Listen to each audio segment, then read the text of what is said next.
Chapter first, और आपका chapter first जो है, ठीक है, ये चैप्टर फर्स्ट फिजिक्स का है बच्चों, ICSE, ठीक है। चैप्टर का नाम है मेजरमेंट, ठीक है। इसमें सबसे पहले हम पढ़ेंगे फिजिकल क्वांटिटी। तो व्हाट इज फिजिकल क्वांटिटी? तो देखिए, फिजिकल क्वांटिटी क्या होती है? ये होती है प्रॉपर्टी ऑफ मैटर, ठीक है। The property of matter that can be measured by an instrument,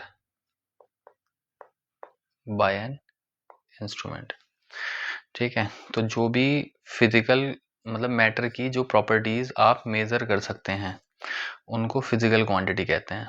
matter की वो प्रॉपर्टी जिनको हम मेजरेबल या मेजर किया जा सकता हो उनको हम फिजिकल क्वांटिटी कहेंगे, ठीक है ना। और इसमें एग्जाम्पल जैसे length, mass, time, temperature, density, volume, etcetera, ये सब क्या है आपके फिजिकल क्वांटिटी हैं, क्योंकि इन सभी को हम किसी न किसी इंस्ट्रूमेंट से मेज़र कर सकते हैं, ठीक है बच्चों। अब बात आती है मेज़रमेंट क्या होता है। मतलब आप मेज़र कर सकते हैं, मेज़रमेंट ही ना पता हो, ठीक है, नापना, ठीक है ना। तो सेकंड है हमारा मेज़रमेंट। तो हम लोग पढ़ते हैं कि व्हाट इज मेज़रमेंट। देखिए, मेज़रमेंट क्या है, एक प्रोसेस होता है, the process of comparison, the process of comparison of unknown quantity. किसी अननोन क्वांटिटी को कंपेयर करेंगे, the process of comparison of unknown quantity to the standard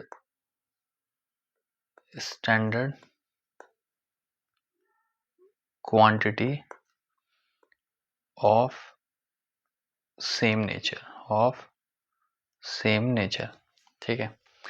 इस पूरे प्रोसेस को कहते हैं, ठीक है ना, मेजरमेंट। तो the process of comparison of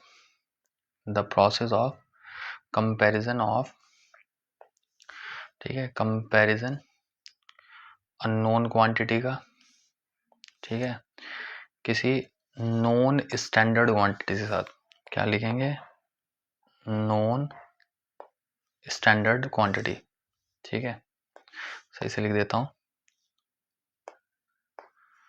the process of comparison of unknown quantity to non standard quantity of same nature. तो देखिए, इसमें दो चीजें हो रही हैं, इसमें दो टर्म्स आ रही हैं। एक आ रहा है आपका अननोन क्वांटिटी,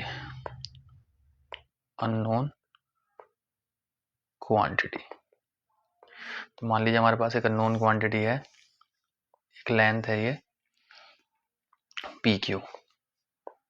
तो इसको हमें क्या करना है, कंपेयर करना है इस अननोन क्वांटिटी को। और सेकंड हमारे पास क्या है, नॉन स्टैंडर्ड क्वांटिटी। इसका नेचर कैसा होना चाहिए, same. Non standard quantity of same nature कैसा होना चाहिए, बिल्कुल सेम। जैसे ये आपकी एक लेंथ है, तो जो आप नॉन लेंगे, मतलब नॉन स्टैंडर्ड क्वांटिटी लेंगे, उसका नेचर भी सेम होगा, मतलब वो भी एक क्या होनी चाहिए, लेंथ होनी चाहिए, ठीक है। अननोन क्वांटिटी तो इसे तो आपको मेजर करना है, तो ये कैसे लोगे आप, हमने ले लिया ये, ठीक है ना, इसका नाम ले लिया हमने AB, मतलब इसकी लेंथ फिक्स हो गई और ये स्टैंडर्ड है, सब इसी को फिक्स मानेंगे। तो अब मैं इनको क्या करूँगा, हमें करना है, हमसे कहा गया कि measure the length of P Q. उसने कहा कि भैया पी क्यू को मेज़र करो, और मेज़र मतलब मेज़रमेंट, और हम भी पढ़ गए हैं कि हमें क्या करना पड़ेगा ऐसे मेज़र करने के लिए, कंपैरिजन करना पड़ेगा ऑफ अननोन क्वांटिटी। तो अननोन क्वांटिटी क्या है, P Q, with with known standard quantity of same nature. तो स्टैंडर्ड क्वांटिटी क्या है हमारी, ए बी। तो हमें इसके साथ इसको क्या करना पड़ेगा, कंपेयर करना पड़ेगा। कैसे करो कंपेयर, पहले पी क्यू बनाओगे, ठीक है ना। पी क्यू बनाने के बाद इसको लिख लेते हैं, ये पी हो गया और ये क्या हो गया आपका पी क्यू, सॉरी ये पी और ये क्यू। अब हम क्या लेंगे, ए बी। तो हमने देखो ये ए बी इतनी लेंथ में है ए बी, तो हमने इसको एक बार यहाँ बनाया, एक ए बी हो गया है। फिर हमने दूसरा ए बी, ठीक है जी, ये सेकंड टाइम्स हो गया। फिर तीसरा ए बी, ठीक है जी। फिर हमने फोर्थ लिया ए बी, ठीक है जी। और फिर हमने एक बार और लिया 5। तो आप देख सकते हैं ये हमने फर्स्ट टाइम लिया, ये फर्स्ट टाइम आया, ये सेकंड टाइम, ये थर्ड टाइम, ये 4 टाइम्स, और ये 5 टाइम्स। यानी अगर मैं ए बी को 5 बार लिख दूं, 5 टाइम्स ए बी को लिख दूं, तो फिर ये किसके इक्वल हो जाएगा, पी क्यू के। तो यानी पी क्यू को हम कह सकते हैं P Q is 5 times of A B. और ए बी क्या है, ये आपकी नॉन स्टैंडर्ड क्वांटिटी है ऑफ सेम नेचर। बताओ यहाँ तक सब समझ में आया नहीं है। तो हम इसको क्या कह सकते हैं, हम इसको कह सकते हैं कि ए बी को एक तरीके से हम लोग यूनिट कहते हैं, ठीक है ना। यूनिट नॉन क्वांटिटी होती है, अब स्टैंडर्ड नॉन स्टैंडर्ड क्वांटिटी, ठीक है, ऑफ सेम नेचर। और थोड़ा सुधार आएगा इसमें। तो इस पूरे प्रोसेस को कंपैरिजन कहते हैं। तो आप देख सकते हैं कि पी क्यू जो है वो 5 गुना है ए बी का, और ए बी क्या था आपका, एक स्टैंडर्ड क्वांटिटी थी, ठीक है, ऑफ सेम नेचर। इस पूरे प्रोसेस को हम लोग उस पूरे प्रोसेस को मेजरमेंट कहते हैं। तो अब कुछ केसेस में क्या होता है कि मान लो ए बी कोई यूनिट है, तो ए बी लेंथ जो है ये ए बी, ठीक है, उन्होंने कहा कि भाई ये जो है आपका 1 मीटर है। तो 1 मीटर भी एक लेंथ हो गई, कांस्टेंट लेंथ हो गई, फिक्स लेंथ हो गई, ठीक है ना, और स्टैंडर्ड हो गई।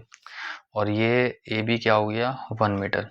तो फिर पी क्यू क्या है हमारा, 5 ए बी। तो ये हो जाएगा 5 मीटर। तो इस तरीके से हम किसी अननोन क्वांटिटी को किसी नोन क्वांटिटी से कंपेयर करके क्या करते हैं, मेजर करते हैं, ठीक है। तो मेजरमेंट एक प्रोसेस हो गया किसी, जैसे पी क्यू एक अननोन क्वांटिटी थी, तो अननोन क्वांटिटी का हमने, और यहाँ पर मीटर भी एक लेंथ होगा जो कि ए बी के इक्वल है, चाहे तो इससे समझ लो, ठीक है ना, चाहे तो आप इससे समझ लो, और चाहे आप मीटर सेंटीमीटर से समझ लो कि भैया ए बी आपका 1 मीटर है, ये डिस्टेंस 1 मीटर है, और फिर आपने ये डिस्टेंस लिया, ठीक है ना, ये ए बी था 1 मीटर, और ये पी क्यू था, और इसका 1 2 3 4 5, ये इसका कितने गुना है, 5 टाइम्स है। तो मैं लिख दिया कि P Q equals to 5 metre, ठीक है। वैसे मुझे लगता है ये ए बी वाले कॉन्सेप्ट से ज़्यादा अच्छा समझ में आ जाएगा आपको, ठीक है बच्चों। क्लियर हुई बात या नहीं हुई। आप बीम बैलेंस का यूज़ करके भी कर सकते हो। जैसे आपके पास एक तराजू है जिसको बीम बैलेंस बोला जाता है, बीम बैलेंस, और आपके पास एक बहुत कुछ वेट है मतलब, ठीक है। मान लीजिए आपने इसमें एक स्टोन रख रखा है, उसका कुछ ना कुछ वेट होगा, मतलब मास होगा इसका कुछ, और आपने यहाँ पर मान लो टमाटोज को आप इसमें वे करोगे, तो आपने इसमें टमाटो रखे, एक बार रखे, ये बिल्कुल इक्वल हुआ, ठीक है ना। तो और आपके पास मान लीजिए कोई कंटेनर था, और वो पूरा पूरा का पूरा जो है वो टमाटो से भरा हुआ था, ठीक है ना। तो आपने इसमें डाला, तो आपने एक बार किया, फिर ये यहाँ रख लिए, फिर एक बार और किया, फिर एक बार और किया, ठीक है ना। इस पत्थर से कंपेयर करते हुए चल रहे हो, तो ये स्टोन जो है इसका ये 1 टाइम करा, फिर एक और बार करा, फिर एक और बार करा, और फिर एक और बार करा। तो ये टोटल जो इस कंटेनर में सारे टमाटोज थे, ये कितनी बार काउंट, कितनी बार इसके साथ इसके बराबर आए, 1 2 1 2 3 4। तो ये 4 टाइम्स हो गए किसके, स्टोन के। तो यानी इस कंटेनर में जो टमाटोज थे उनका मास, हम ये कह सकते हैं मास ऑफ टमाटो टोज कितना हो गया 4 टाइम्स, सॉरी कितना हो गया 4 times the mass of stone. यहाँ पर ये जो मास ऑफ ये जो स्टोन है इसका जो मास है वो क्या हो गया, वो हो गया आपका known standard quantity of same nature. ठीक है, और ये पूरे जो कंटेनर में टमाटोज थे ये क्या थे आपके, ये थे अननोन क्वांटिटी। तो इस अननोन क्वांटिटी को हमने क्या किया, ये जो अननोन क्वांटिटी है इसको नॉन स्टैंडर्ड क्वांटिटी से हमने क्या कर दिया कंपेयर, और कितना है 4 गुना आया। तो ये पूरे प्रोसेस हो गया आपका, ये हो गया आपका कंपैरिजन, इसी को कहेंगे हम लोग मेजरमेंट। तो हमने टमाटो के मास को कंपेयर कर लिया। अब मान लो कि इस स्टोन का जो मास है इसको मैं 1 kg कहने लगूं, कि मैं इसको 1 kg कहूँगा, तो मेरा मास ऑफ टमाटोज जो कंटेनर में कितना हो जाएगा 4 गुना किलोग्राम का।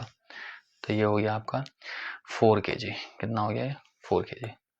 कोई दिक्कत बच्चों यहाँ तक, ये 4 kg हो गया, ठीक है नहीं। और ये क्या करा आपने, इसको comparison 4 Guna mass of stone के। तो हमारे पास क्या था, हमारे पास एक स्टैंडर्ड स्टोन था जिसका मास स्टैंडर्ड हमें नोन है, ठीक है ना। और फिर हमारे पास एक कंटेनर था जिसके अंदर क्या था टमाटोज, हमने इसमें एक बार डाला इसके इक्वल गया, फिर दूसरी बार, फिर 3, फिर 4, 4 में सब कंटेनर के सारे आ गए।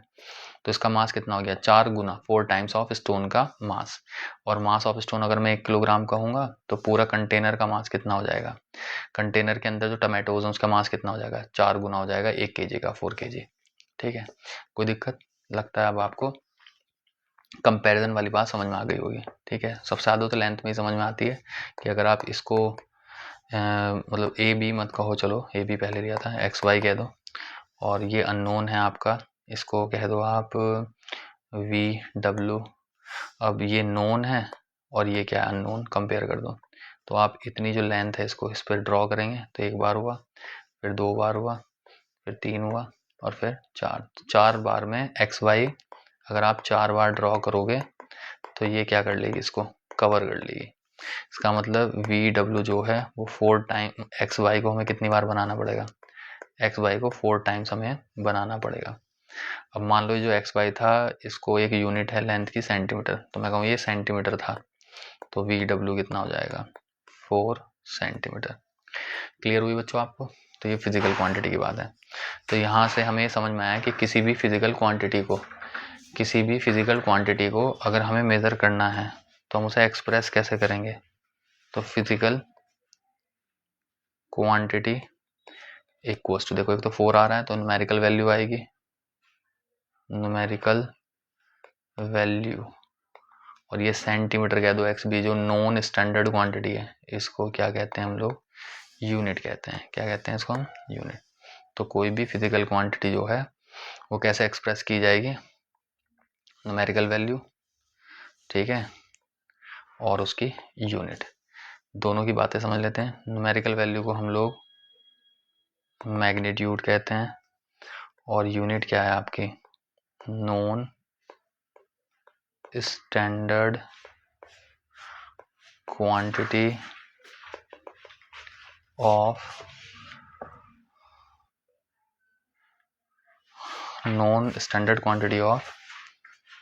कांस्टेंट मैग्नीट्यूड, मतलब इसका मैग्नीट्यूड चेंज नहीं होगा। अगर हमने ये फिक्स कर दिया कि x और y इन दोनों पॉइंट के बीच का डिस्टेंस 1 सेंटीमीटर है, यानी सेंटीमीटर कह दो सिर्फ, तो यहाँ पर ये सेंटीमीटर क्या होता है, एक लेंथ होती है 2 पॉइंट के बीच में, और ये हमेशा सेम होगी। आप इस पूरी पृथ्वी पर कहीं चले जाएं, यूनिवर्स में कहीं चले जाएं, तो ये लेंथ को स्टैंडर्ड माना जाएगा। तो ये एक नोन, सब जानते हैं सेंटीमीटर को, आप कहीं पे भी किसी से बात करके देख लो, सबको पता है कि भाई आप किस क्वांटिटी को सेंटीमीटर कहते हैं, क्योंकि उसका मैग्नीट्यूड क्या होगा उसका मैग्नीट्यूड कांस्टेंट होगा, कांस्टेंट मैग्नीट्यूड। ठीक है जी, आई बात समझ में नहीं आई? Constant magnitude. ठीक है, आप अलग से लिखना चाहें तो अलग से भी लिख सकते हैं कि किसी भी यूनिट का मैग्नीट्यूड हमेशा क्या होता है, कांस्टेंट। ऐसा नहीं होगा कि चेंज हो जाए कि अभी तो ये एक्स वाई 1 सेंटीमीटर है और कुछ दिन के बाद ये पी क्यू है, ये आपका 1 सेंटीमीटर हो जाए। ठीक है ना, ऐसा नहीं होगा। क्या होगा, फिक्स होगा, उसका कॉन्स्टिट्यूट, उसका जो मैग्नीट्यूड है वो फिक्स्ड हो जाएगा, उसी को हम यूनिट कहेंगे। तो क्लियर हुआ कि आप किस फिजिकल क्वांटिटी को कैसे लिखते हैं। तो जैसे मान लो किसी की लेंथ है तो उसे आप 5 सेंटीमीटर कहोगे। ठीक है ना, तो 5 सेंटीमीटर, तो आप देख सकते हैं कि 5 क्या हो जाएगा यहाँ पर न्यूमेरिकल वैल्यू, और सेंटीमीटर क्या होगी उसकी यूनिट। ये 5, ये क्या बता रहा है, कोई कह सकता है कि एक्सप्लेन करो इसे। तो जो लेंथ है ये 5 टाइम्स ऑफ सेंटीमीटर है, और सेंटीमीटर अपने आप में क्या है, एक लेंथ है जो कि फिक्स्ड है, स्टैंडर्ड है, सब लोग इसको मानते हैं, जानते हैं। ठीक है, नहीं समझ गए इस बात को? नहीं, ठीक है। तो कोई भी यूनिट होगी, तो मान लो वो किसी भी चीज़ की यूनिट है, जैसे लेंथ की यूनिट है तो वो भी क्या है, एक लेंथ ही है। मास की यूनिट है जैसे किलोग्राम, तो ये भी अपना आप में एक मास है। मतलब कुछ कंटेंट ऑफ मैटर है जिसमें कुछ पार्टिकल ऑफ मैटर होंगे, इन्हें मिलाकर ये कुछ मास बनेगा और इसको हम कहेंगे केजी। और बस इस ये नोन हो गया, स्टैंडर्ड हो गया, इससे आप अननोन मास को क्या करेंगे, कंपेयर, अननोन मास को इससे कंपेयर करेंगे, क्योंकि दोनों का नेचर सेम है। जैसे सब्जी वाला करता है, तो अगर आप उससे कहोगे कि 5 केजी हमें टमाटो दे दो, तो वो इस मास से क्या करेगा, उसको 5 बार कंपेयर करेगा। और फिर तो स्टैंडर्ड मास भी आते हैं, 5 किलो का भी एक वेट आता है, तो एक पैन पे क्या करेगा, वो 5 केजी रखेगा और एक पर टमाटो रखता चला जाएगा तब तक कि इक्विलिब्रियम ना मेंटेन हो जाए। तो इस पैन बी में और पैन ए को बराबर करेगा, तो फिर ये कह सकते हैं ये नॉन क्वांटिटीज नॉन क्वांटिटी के इक्वल है। ठीक है, तो 5 टाइम्स है एक के, और तो केजी है आपका स्टैंडर्ड। तो हम जल्दी जल्दी काम करने के लिए क्या करा हमने, अब ये थोड़ा ही कि आप 1 केजी का ही वेट बनाओ, मास बनाओगे, या उसको बाट भी कहते हैं हिंदी में। ठीक है, तो 1 केजी का बनाओगे तो पहले इधर 1 केजी लिखो रखोगे, मतलब फिर 1 केजी के बराबर मास रखोगे, फिर 2 या 3, तो हमने सीधा 5 केजी 10 केजी इस तरीके के बड़े बड़े वेट क्रिएट कर रखे हैं, जिनसे कंपेयर करके हम इजीली अपना आमतौर वाला काम जो होता है सब्जी बेचने वाला लोग करते ही हैं, या सब्जी हम खरीदने जाते हैं। और अब तो डिजिटल डिजिटल बैलेंसिंग आ चुकी हैं जिनसे हम वेट मेजर कर सकते हैं, मास ही होता है वो, बोलते हैं हम आम भाषा में उसको वेट है। आगे बढ़ेंगे, वेट और मास के बीच का डिफरेंस जरूर पढ़ेंगे हम लोग। ठीक है जी, तो हमने क्या पढ़ लिया, हमने मेजरमेंट को क्लियर कर लिया। कंपैरिजन, अननोन क्वांटिटी का नॉन क्वांटिटी से, अननोन क्वांटिटी का non quantity, non standard quantity of same nature से कंपैरिजन को मेजरमेंट कहते हैं। और यूनिट क्या होता है, यूनिट भी बता चुके हैं हम वैसे तो आपको, एक बार और पढ़ लेते हैं, दूसरा पॉइंट आपका। तो यूनिट होता है, यूनिट भी एक क्वांटिटी होती है, तो unit is the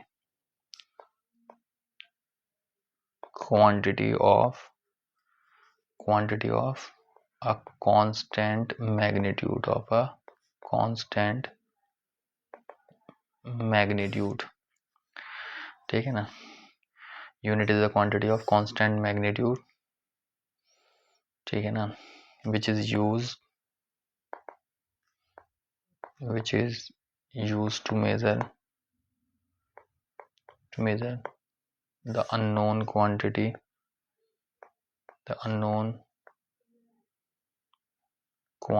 of same nature, उसी नेचर की अननोन क्वांटिटी को मेजर करने के लिए हम यूनिट का यूज करते हैं। कि यूनिट क्या होती है, unit is the quantity of, unit is the standard, या फिर कह दो कांस्टेंट, ये भी सही है, constant magnitude is the quantity of, the standard the quantity of constant magnitude. ठीक है ना,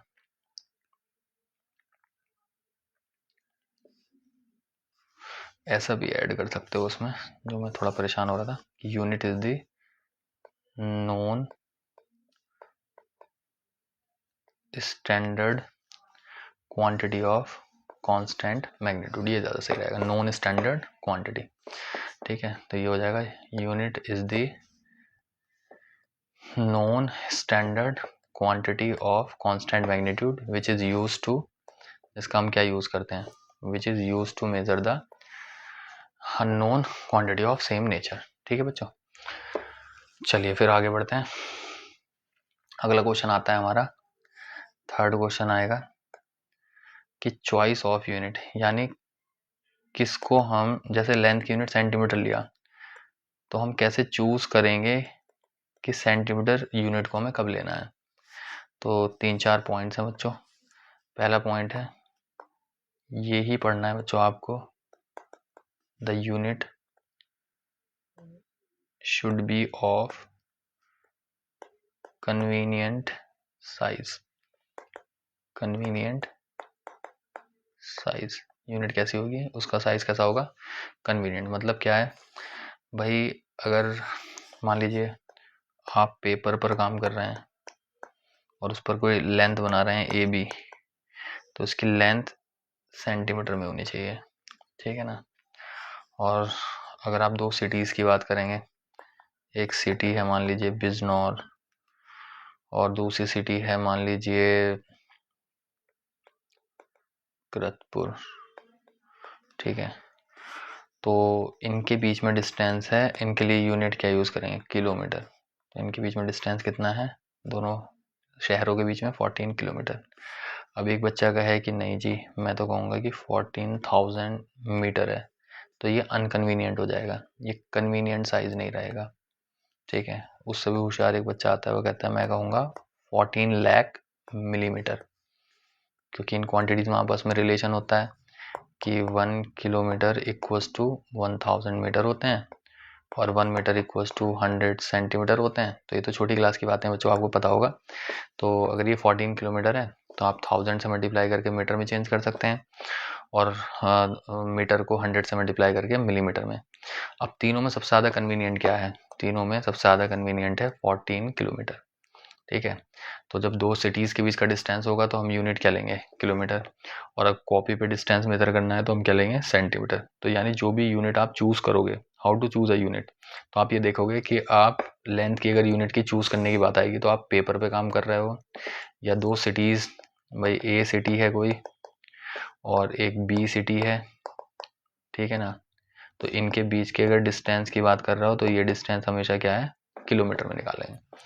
ठीक है, और अगर आप सिटीज़ के बीच के डिस्टेंस को मिलीमीटर में, ठीक है ना, या फिर मीटर में निकालेंगे तो ये अनकन्वीनियंट होगा, किसी को बताओगे तो उसको समझ में भी नहीं आएगा।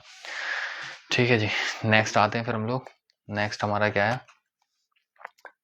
Second, it should be possible to define. ठीक है ना, it should be possible to define.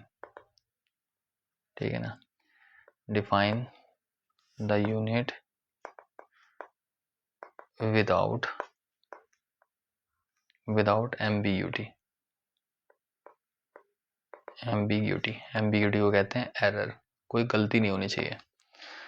मतलब ऐसा ना हो कि आपने कहा कि भाई ये दो एंड्स हैं, इनके बीच का जो डिस्टेंस होगा उसे सेंटीमीटर कहेंगे, और कल को कोई कहने लगे कि नहीं नहीं पी क्यू के बीच का डिस्टेंस सेंटीमीटर है, तो ऐसे एम्बिग्यूटी एरर नहीं होना चाहिए। अगर ये मतलब सेंटीमीटर क्या होगा, एक फिक्स लेंथ को कहेंगे। ठीक है ना, कोई भी एक फिक्स लेंथ लेंगे उसको हम कहेंगे, और वो पहले से ही डिसाइडेड है, आगे पढ़ोगे कि कैसे यूनिट फिक्स्ड है पहले से ही, मतलब। ठीक है, एरर नहीं होना चाहिए, मतलब ऐसा ना हो कि प्लेस के साथ चेंज हो रही है, टाइम के साथ चेंज हो रही है, ऐसा नहीं होना चाहिए। प्रॉपरली उसकी एक डेफिनेशन होनी चाहिए जो हमेशा उसमें लगे, मतलब सेटिस्फाइड कर, वेरीफाई करे, मतलब जो भी आपने यूनिट ली है तो जो भी यूनिट की डेफिनेशन है वो उसमें लगे। ठीक है ना, अगला क्या है, the unit should B reproducible. Should be reproducible, इसका मतलब क्या है कि बड़ी यूनिट होनी चाहिए, छोटी यूनिट होनी चाहिए, स्मॉलर यूनिट, और वेरी स्मॉल भी होनी चाहिए, और बहुत बड़ी भी होनी चाहिए, वेरी लार्ज या बिग, वेरी बिग, ठीक है ना। और इनमें आपस में क्या होना चाहिए, कन्वर्जन होना चाहिए। जैसे लेंथ के लिए अगर मैं चाहूँ ये आपस में मतलब बड़ी यूनिट उससे छोटी यूनिट में, फिर उससे छोटी, और फिर सबसे छोटी यूनिट, ठीक है ना। तो अगर हम लेंथ के लिए चलते हैं तो जैसे लेंथ का ये टेबल होती है, छोटी क्लासेस में पड़ी होगी, मीटर स्केल भी बोल देते हैं। ये क्या है, किलोमीटर, और ये क्या है, मिलीमीटर। तो ये तो ऐसा यूनिट ऑफ लेंथ होती है, ये थोड़ी बड़ी यूनिट है और ये बहुत छोटी यूनिट है। और आगे बढ़ोगे तो इससे भी बड़ी यूनिट पढ़ोगे, इससे भी बड़ी यूनिट पढ़ोगे, और इससे आगे इससे भी छोटी यूनिट्स पढ़ोगे। तो ये आपस में इनका कन्वर्जन होना चाहिए। जैसे 1 किलोमीटर में 1000 मीटर होते हैं, 1 मीटर में 1000 मिलीमीटर होते हैं, एक और आती है इसमें यूनिट, सेंटीमीटर, ठीक है। तो 1 मीटर में 100 सेंटीमीटर होते हैं। तो ये आपको पता होना चाहिए, ठीक है ना। तो ये पढ़ा होगा आपने, किलोमीटर, हेक्टामीटर, डेसीमीटर, ठीक है ना, फिर डेकामीटर, सेंटीमीटर, और फिर मिलीमीटर, ठीक है ना। क्लियर हुआ, किलोमीटर, हेक्टामीटर, और ये डेकामीटर, मीटर, डेसीमीटर, सेंटीमीटर, ठीक है। और इन आपस में कन्वर्ट करना आपने 5th क्लास में या 4th क्लास में सीखा होगा, ठीक है। मेनली तो वैसे यही यूज है, किलोमीटर, मीटर, सेंटीमीटर और मिलीमीटर, लेकिन आ सकता है तो आप इसे पूरे टेबल को याद रखें, ठीक है जी। आगे बढ़ते हैं फिर हम लोग। तो ये क्लियर हो गया आपको कि यूनिट कैसी होनी चाहिए, यूनिट शुड बी रिप्रोड्यूसेबल। तुमने 3 पॉइंट पढ़े हैं बच्चों, ठीक है। नहीं, कौन कौन से 3 पॉइंट हैं जरा वो देख लो। पहला है यूनिट कैसी होनी चाहिए हमारी, यूनिट होनी चाहिए हमारी, unit should be of convenient size, पहला point. Unit should be possible to define without ambiguity, यानी विदाउट एनी एरर, कोई एरर उसमें नहीं होना चाहिए। एरर का मतलब ये होता है क्या, एम्बिग्यूटी। पॉसिबल टू डिफाइन, ठीक है ना, विदाउट एम्बिग्यूटी, विदाउट एरर, ठीक है, बस ठीक है ना। आगे बढ़ते हैं, 4th पॉइंट क्या है। 4th पॉइंट है, ये एग्जाम में आया हुआ क्वेश्चन है बच्चों। 4th पॉइंट होता है आपका, the value of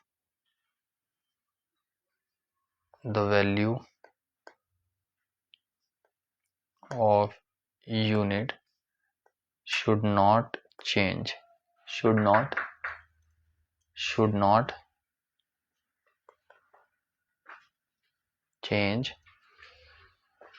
with space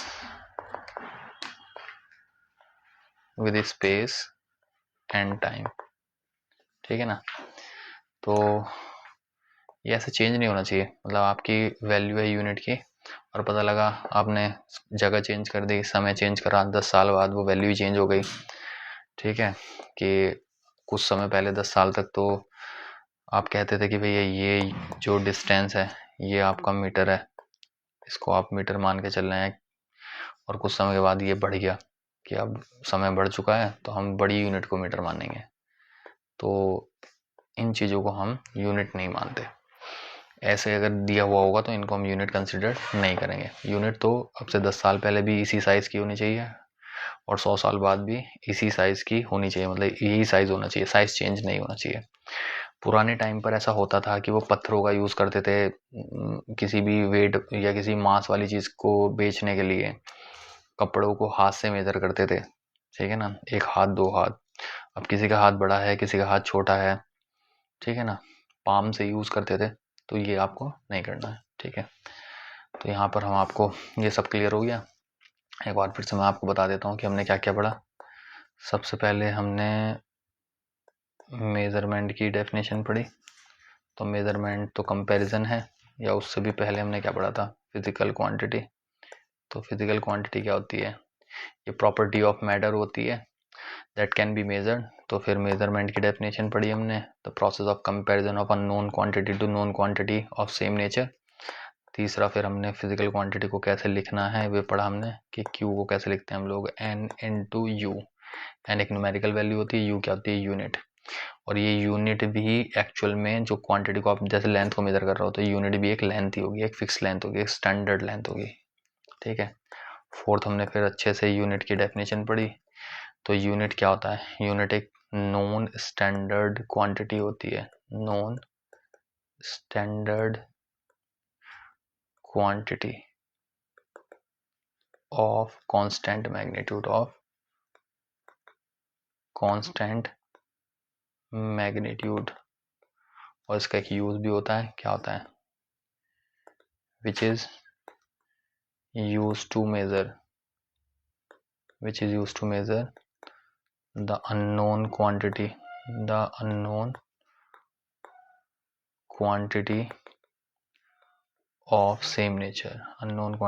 of same nature, ये आपकी क्या है, यूनिट की डेफिनेशन है। 4 पॉइंट पढ़े।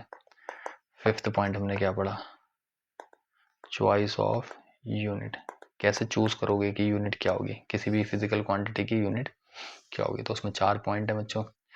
पहला पॉइंट है कि should be of convenient size होना चाहिए, should be of convenient size, properly define होनी चाहिए, विदाउट एम्बिग्यूटी,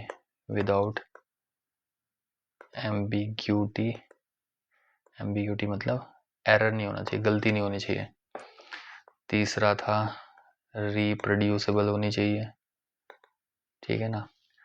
और फोर्थ है आपका कि does not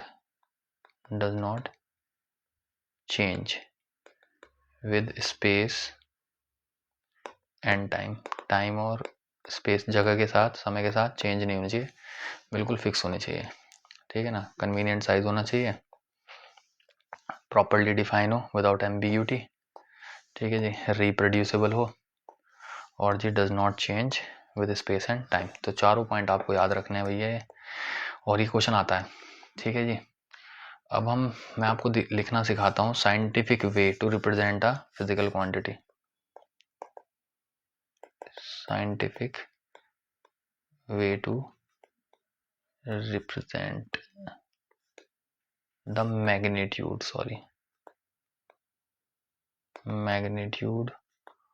of physical quantity. क्या तरीका है, इसे सीखने से पहले आपको सीखना पड़ेगा पावर ऑफ 10। तो पहले आपको पावर ऑफ 10, वैसे तो पहले ही पता होगा, चैप्टर पढ़ाया जाता है पावर ऑफ 10।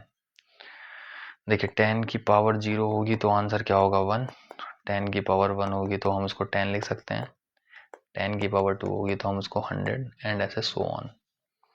इसी तरीके से 10 की पावर -1 तो 1/10 को लिखा जा सकता है, 10 की पावर -2 1/100 को लिखा जा सकता है। इवन 1/10 को आप 0.1 लिख सकते हैं, इसको 0.01 लिखेंगे क्योंकि 2 जीरो हैं डिनोमिनेटर में, तो 2 डिजिट्स के बाद क्या लगेगा, पॉइंट। फिर आता है 10 की पावर -3 तो ये 1/1000, तो 1 2 3, ठीक है जी। फिर क्या होगा 10 की पावर -4 1/10,000, 1 2 3 4, ठीक है।